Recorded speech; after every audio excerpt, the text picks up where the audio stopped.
Ah, sweetheart. Do you want to wake up for me? There's no rush.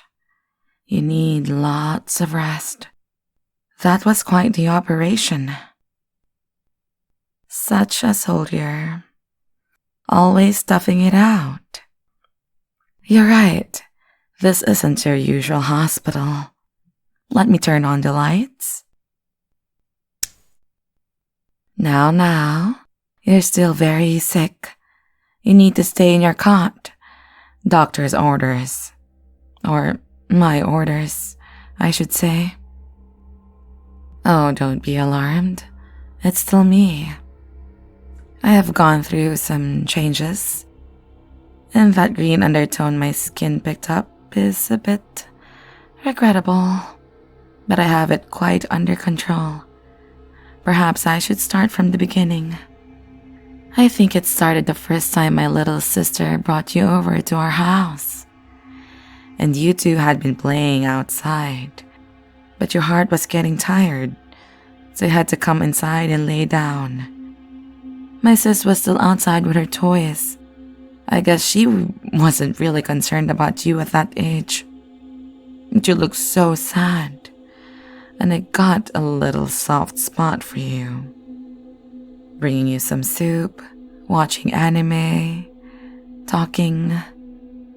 You were so well behaved for a little kid, and I could talk to you about what I was going through in my life, and you'd listen. I'd tell you all about my crushes, and you'd tell me about going in and out of surgery for your bad heart. I didn't think that was fair, that such a cutie with so much emotional intelligence should have a heart failure of all things. Taking care of you, it really made me want to be a nurse. And then I heard about your surgery. That's what pushed me. If the best surgeon in the world couldn't fix your heart, then I just needed to become an even better surgeon. I started to realize there were problems with medicine. Blind spots, ideas that might revolutionize what's possible. Except for whatever reason, everybody else was too afraid to try. But if it might cure you, then I had to, didn't I? Oh, it's not so scary. For most of human history, dissecting human bodies was forbidden. And really, when you get down to it, vivisecting a body isn't that different than surgery. I didn't hurt anybody. They had a numbing agent. I just took them apart while they were still alive. I put them back together, made them better even. It's the next evolution of surgery.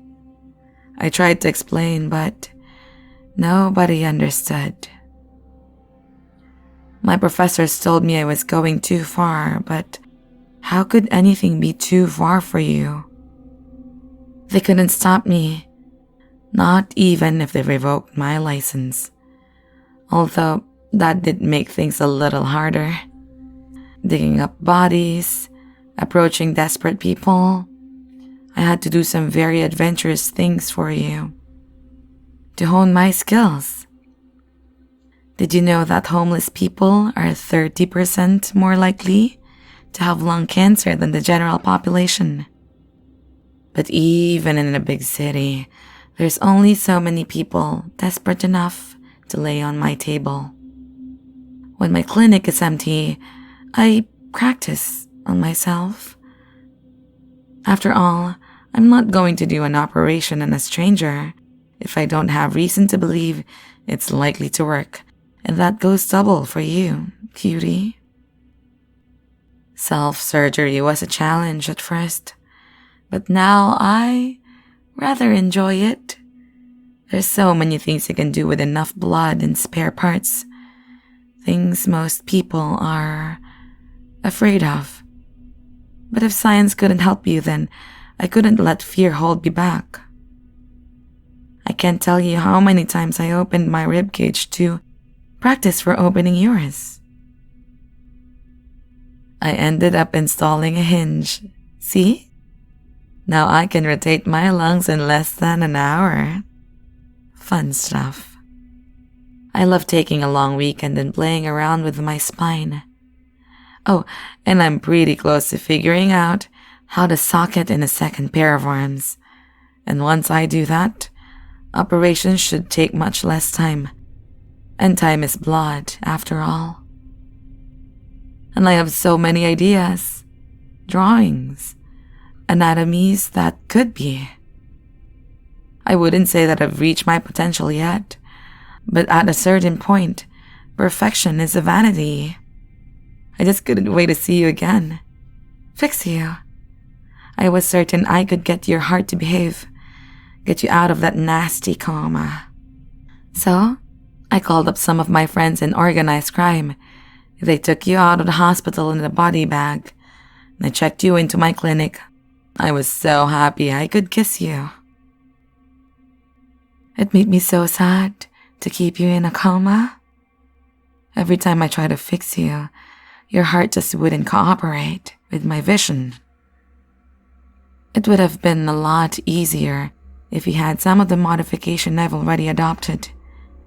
But you have such a long history of rejecting organs. It was hard to know where to start. But that's all behind us now. You're awake. And now you have a heart that you can never, ever reject. It's my heart. I'm quite proud, actually. It might be decades before any doctor repeats a double auto heart transplant. And it was the most logical way forward. My heart is so enhanced at this point. I'm expecting it will last for the next 200 or 300 years if you take care of it. You will take care of my heart, won't you? Thank you, sweetie. And my heart will take care of you, too. Your immune system is rather pathetic. I'd like to see your white blood cells even try to reject my heart. No, we can wean you off all those immune suppressant drugs and get you nice and healthy. And similarly, your weak little heart in my chest. And I'll take such good care of it. I'm going to give it, what do you call it? Tough love. Right now, I'm using muscles in my chest to force it to beat properly. But tomorrow, I'll get a proper chance to take it apart and clean it. I'm going to make your heart strong. I'm going to fix it. I'm looking forward to perfecting every bit of you. What's that? No, we're nowhere close to done. That cot's big enough for two, isn't it? Why don't I just crawl in with you and tell you what I'm thinking? I was just thinking that there's really no point in not taking my experiments as far as I can. I've got a steady supply of patients at my street clinic, and my services are highly prized by the underworld. Big aftermarket for human organs.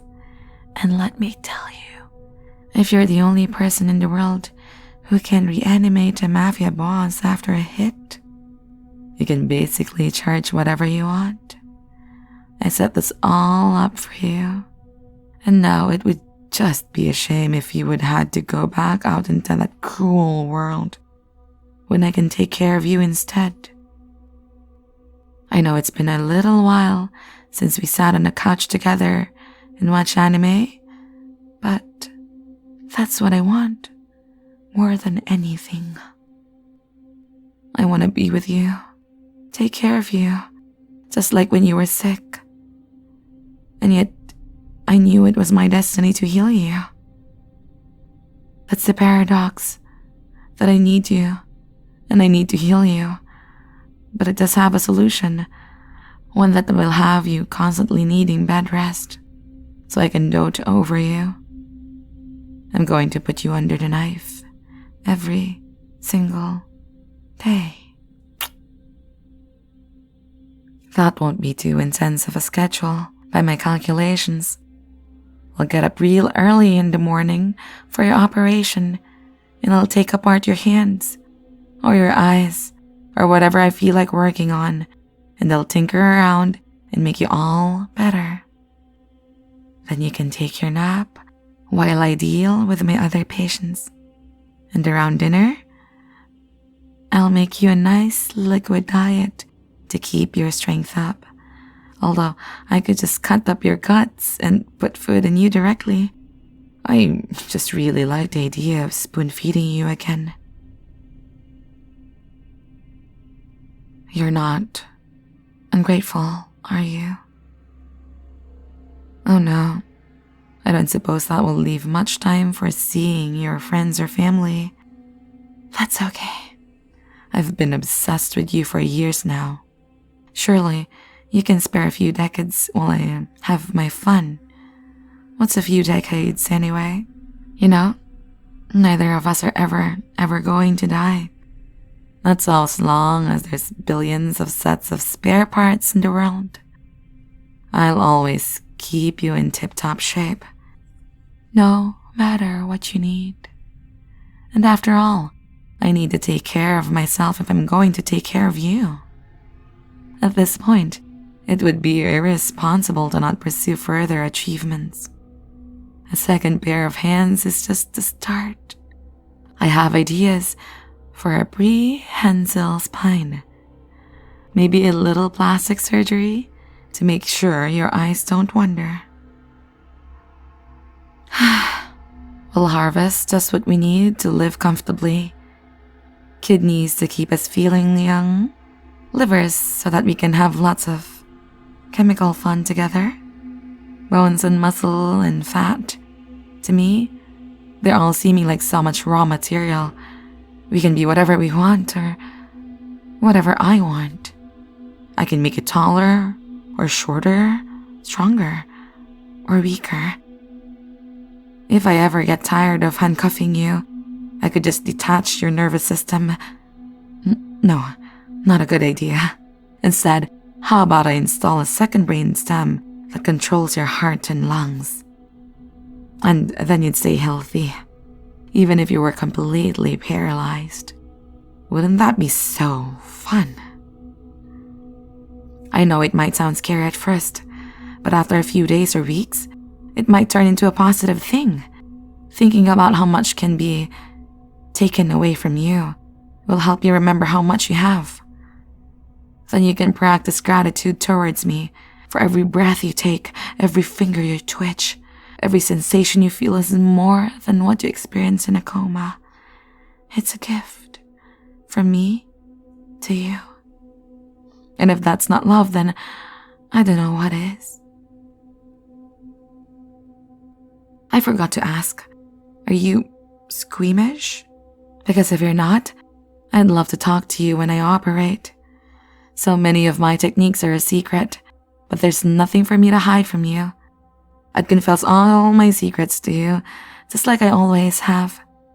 You're the only one who never hurts me, and who can never leave me. You'll always be my good listener. Now that you've been up for a few minutes, I'm going to give you a mild sedative. And don't worry, it goes straight into your IV line. I remember how you feel about needles.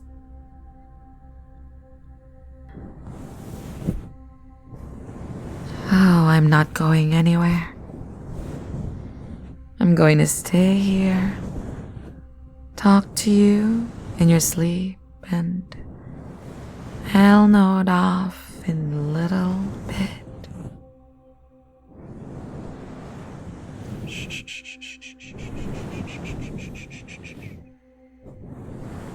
Go to sleep.